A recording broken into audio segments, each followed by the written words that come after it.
దేవునికి స్తోత్రములు. మీ అందరికీ నా వందనములు. ఈరోజు దేవుని వాగ్దానము. శాశ్వతమైన ప్రేమతో నేను నిన్ను ప్రేమించుచున్నాను గనుక విడవక నీ ఎడల కృపచూపుచున్నాను. ఇర్మియా 31వ అధ్యాయము 3వ వచనం. మన ప్రభువును మన రక్షకుడైన మన యేసయ్య మనల్ని శాశ్వతమైన ప్రేమతో ప్రేమించుచున్నాడు గనుక ప్రభువు విడవక మన ఎడల కృపచూపుచున్నాడు. మన ప్రభువైన యేసయ్య కృపామయుడు, దయామయుడు.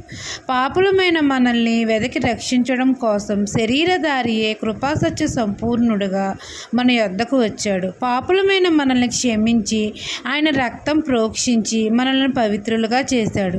పరలోకానికి వారసులుగా చేశాడు. మన ప్రభువు మనల్ని శాశ్వతమైన ప్రేమతో ప్రేమిస్తున్నాడు. మన పట్ల విడువక కృప చూపుచున్నాడు. కుమారుని ప్రేమను మనము రుచి చూసి తెలుసుకుని ఆయన మార్గంలో మనం నడుచుకోవాలి. మన కొరకు ప్రాణాన్ని ఆ శిలువలో బలియాగంగా అర్పించాడు. ఆయన పవిత్రమైన రక్తాన్ని మన కొరకు వెలగా చెల్లించి నిత్యజీవానికి వారసులుగా చేశాడు. ఈ దిన వాగ్దానము నా జీవితంలో నెరవేరాలని కోరుకుంటూ దేవుని సువార్త పరిచర్యలో మీ సహోదరి. ఆమెన్.